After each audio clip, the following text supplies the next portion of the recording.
Assalamu alaikum, hello and welcome to Africa This Week with me, Khalil Charles. Our sights are on Ethiopia this week, where there's been a sudden U-turn on the Addis Ababa master plan. Stay with us to find out more about that. Later on in the programme, we should be having a special report on prisoners in Malawi who've recorded an album of songs from their prison cells and now are up for a Grammy Award. Also in the programme, we'll be taking a look at last week's online race row in South Africa.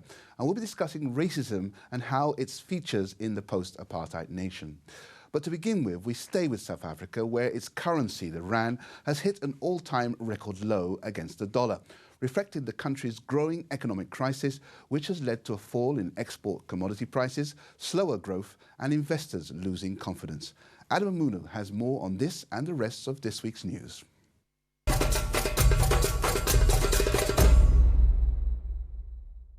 The rand plunged as much as 9% on Monday morning, the most since October 2008, to 17.91 per dollar, before making a partial recovery. The rand's been hit as a result of a combination of international factors, local factors, internationally obviously China and the generally more negative environment that we started the year on. And then locally on the policy front, big concerns following the axing of the finance minister, which created this impression that government was becoming more fiscally imprudent, and consequently a ratings downgrade could be in the offing as we go deeper into the year. China's slowdown badly impacted African mining exporters last year, and concerns over the Chinese economy have triggered further damage to emerging nations already this year. Lawyers in Niger held a one-day strike to protest against the authorities' refusal to let them see their clients after a foiled coup in mid-December. La DGDSE, service directement rattaché à la présidence de la République, procède depuis quelque temps à des interpellations, à des arrestations et à des détentions. Que ces actes qui relèvent de la compétence exclusive du pouvoir judiciaire ne sauraient être exercés par un service de la présidence de la République. Nous avons essayé, au niveau du barreau, du Conseil de l'ordre, de faire toutes les démarches possibles pour faire comprendre à qui de droit que dans un état de droit, il importe que le pouvoir judiciaire soit indépendant et que la séparation du pouvoir soit respectée. Kenya's Deputy President William Ruto appeared at the International Criminal Court on Tuesday in an attempt to get the charges dropped in the case that relates to the violence following Kenya's 2007 election. Ruto and his co-accused, radio boss Joshua Arap Sang, face 3 crimes against humanity, charges including murder, deportation and persecution. Prosecutors say more than 1,300 people died, and some 600,000 others were left homeless in the worst unrest since the country gained independence from Britain in 1963.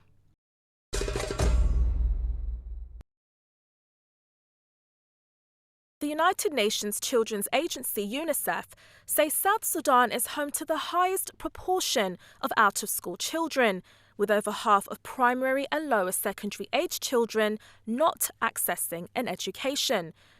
Niger is a close second, with 47% unable to attend school, followed by Sudan and Afghanistan.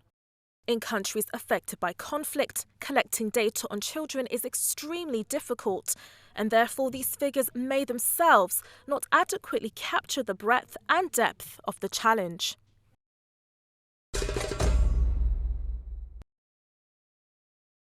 Ivory Coast Prime Minister Daniel Kablan-Duncan appointed more women on Tuesday to his new government, tasked with accelerating economic growth in the world's top cocoa producer. There are a total of 9 women among the 36-member cabinet, whose aim is to propel Ivory Coast to emerging country status by 2020 by investing €44 billion. The World Health Organization on Thursday announced an end to Ebola in Liberia, but later that evening, Sierra Leonean officials confirmed a death from Ebola after having been announced free from the disease in November. Tests on a person who died in northern Sierra Leone proved positive. The patient had died in the Tonkalili district. He had travelled there from Cambia, close to the border with Guinea.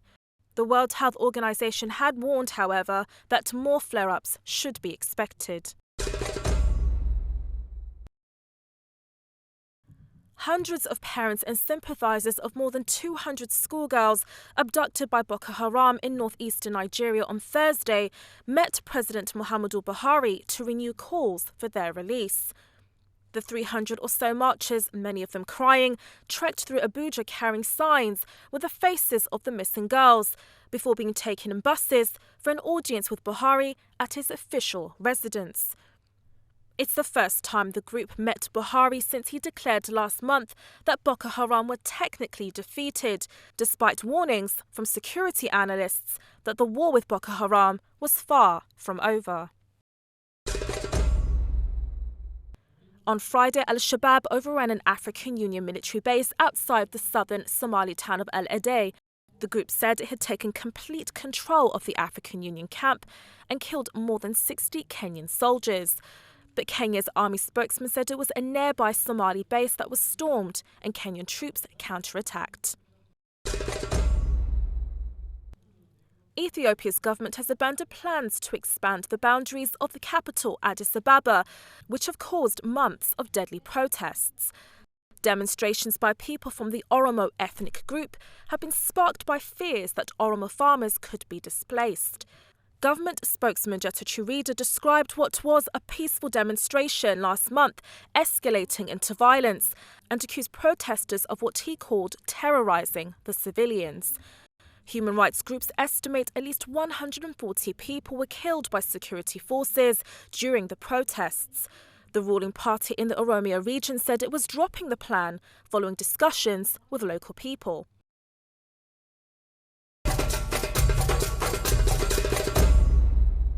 Now here to give us some reaction to that story on the dispute over Oromia is Mohammed Adamo, who himself is from Oromo and is a journalist on Ethiopian affairs. He's also the editor and the founder of opride.com and is based in New York. Mohammed, thank you very much indeed for joining the program today. Can I ask your personal reaction to the decision by the Ethiopian government to make a U-turn on the master plan? Thank you so much for having me, Khalil. I think, as you've just indicated, this is a major concession in that the government in power has never actually heeded people's calls and scrapped a plan that it has put forward. But that being said, the concessions come rather a little bit too late, and it is not going to calm the situations in Oromia. Here is why. First, the government has admitted that the people's grievances, including the lack of good governance, the Addis Ababa master plan, and all the other questions people are asking are legitimate. But while admitting the legitimacy of these questions, the government continues to kill students, continues to arrest opposition leaders and activists who are partaking in this protest. So in other words, you scrap the master plan, but you continue with the repression. It seems to just suggest that the government is desperate in trying to contain the protest by proposing to halt the implementation of the master plan. The people are simply not buying it. So let's try to get some more understanding behind this, because whilst I understand that you're saying that there's still going to be protests and the people aren't happy totally with this U-turn, what have been the factors, though? Can you make that quite clear to us, Mohammed, the factors that have brought about this U-turn on this occasion from the government? Well, I mean, let's look at the cause of the protest. People started protesting over the Addis Ababa master plan, which, as you've indicated in your report, expands the Addis Ababa's boundaries into the Oromo region. But beyond that, people had questions about the lack of implementation of the constitution, which respects the autonomy of the regional governments. In the case in Ethiopia for the last 24 years has been that the central government passes down projects and implementation decisions, and the local authorities were just there to implement it. So the government is in a position now where the protests are growing, continuing to expand. It's costing them a lot of money. And they've understood that they cannot put everybody in jail because the protests are so widespread that every town in Oromia has partaken in this movement. So they are in a position where they don't have any other way of containing this other than withdrawing the master plan. But the demands of the protesters go far beyond questions over Addis Ababa's expansion. So I think the government needs to realize that if their questions are legitimate, all the people who have been arrested in connection with this protest this year, in last year's protest, should be released. And that's what the people are asking. Mohammed, the question is, why now has that been scrapped? Now, I understand these protests, but what I can't seem to understand at the moment, what drove the government behind the idea of trying to, in a sense, cancel the authority or the autonomy that was there for the Oromo region? What was driving the government to try and change the ballgame, if you like? The government's reason for changing the ballgame with respect to the master plan is because the protests are getting out of control and they have no other way of controlling the public anger that is really outflowing in all corners of the Oromo country. But the government's reason for for not respecting the autonomy of the regional state in the last 25 years is because the Oromos are the majority in that country. In the government understand that a true democracy, a genuine implementation of the constitution will favor the Oromos' group pride. And we are talking about a country that is ruled by a minority government, and it's just always the case that when minorities control the commanding heights of the economy, when the minority governments control a market-dominant economy in the military, they have no option but use the force to suppress and not implement the law. That has been the case in Ethiopia. But again, the government is now realizing that they cannot continue to do that forever. In the concession over the Addis Ababa master plan is just the start. If the government really wants to bring about peace and change in that country, they should implement the constitution, respect the regional autonomy, allow people to elect their leaders. And Ethiopia just had an election in May in which the ruling party won 100% of the vote. But, you know, people feel that they're not represented, and the regional ruling party is just there as a mouthpiece for the federal government. And people want to elect their leaders. People want to have a voice in development projects. And most importantly, they want to feel like they belong and they're not treated like second-class citizens in their own country. So the grievances are long-standing, and I hope that the government will realize the gravity of the situation and the fact that people have had enough, and they're saying enough now, and they will start implementing the constitution, respect people's rights to elect their leaders as provided by the constitution, free all political prisoners, and also allow people to Mohammed, I wanted to ask you about that. Yes, sorry, I'm sorry to cut you. I wanted to ask you about that, the situation of those who've been arrested following the disturbances and following the objection to the government's compliance. What will happen to those people? Will they be released now? And would there be any compensation for the over 100 people that have died in these clashes? Well, the government's admission that the grievances are legitimate suggests that these people will be released. But the practice in Ethiopia has been that they arrest people, never bring them to court in 48 hours as provided by the constitution. And you know, the government is saying two things, and it's used to using a double speak. So they're saying that the grievances are legitimate, but the protests are infiltrated by anti-peace elements. And what we expect will happen in the next weeks and months is that these people will be charged under the country's sweeping anti-terrorism law for inciting violence. And again, that's essentially why these protests are not going to go away. People have been here before, and they've been cheated before, and they know that the scrapping of the master plan is a lip service. And with all the Oromo leaders and people who are advocating for a non-violent resistance in that country and using the mechanisms within the constitution to change the status quo in Ethiopia right now, people like Bakala Garba, the deputy chairman of the Oromo Federalist Congress, which is a domestic opposition legally registered. Unless these people are released and allowed to freely exercise their constitutional rights and are brought to court, essentially the government has no case because by their own admission, their questions, their grievances were legitimate. Unless these things happen, the protests are going to continue, and unfortunately, the security force continue to kill people, and we are in a situation where just after the master plan has been scrapped, about 4 people have been killed in Hararge region in eastern Oromia. In the Ambo University in western Oromia just handed down a threat to the students where they are threatening to arrest everybody or dismiss all the students who participated in the protest.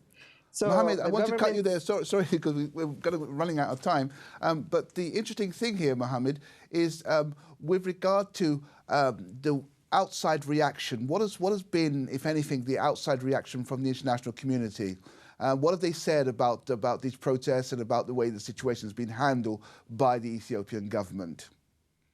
The international community is caught off guard. They didn't expect the protest will be this big, and Ethiopia projects this image of stability in the Horn of Africa, but the reality is that those were just a facet, and the stability was fake.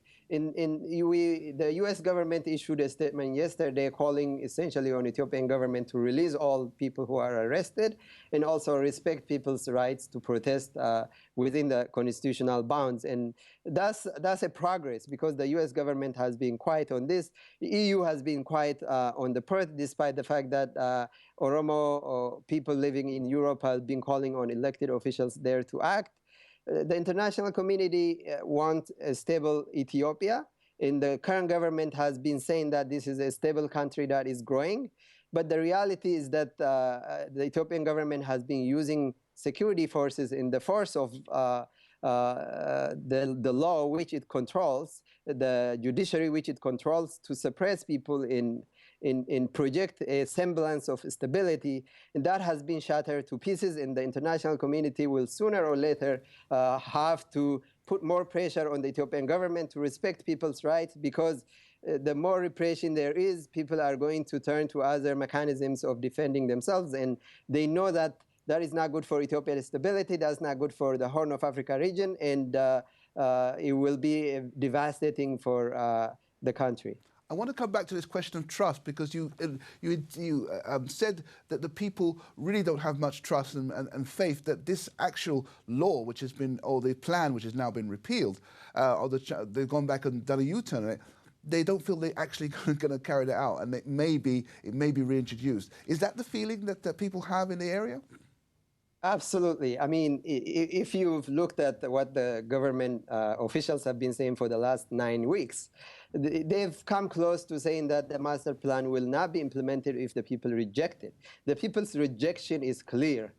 And at the same time, while the regional officials who just issued this declaration were saying that, the federal authorities, the government communications minister, who you just quoted in your report, Getachew Rada, yesterday told Bloomberg that Addis Ababa development will continue. So in other words, Khalil, the government is giving mixed signals. They are suggesting that the master plan is repealed, at the same time saying that the development will continue, which people would take it as saying the announcement was just a desperate attempt to sort of calm the situation, and the implementation will continue by this or another means. So people have been cheated so many times, and they just don't see any thing written on paper. There is no proclamation that was issued. There is no document other than the government statement that suggests that this has actually been repealed. So people are looking for evidence that this is actually repealed and that it will be repealed. And the government giving mixed signals at the state and at the national level only makes those suspicions harder, and it will harden the protest and, as we said, create more instability, more chaos, and unfortunately, more killing.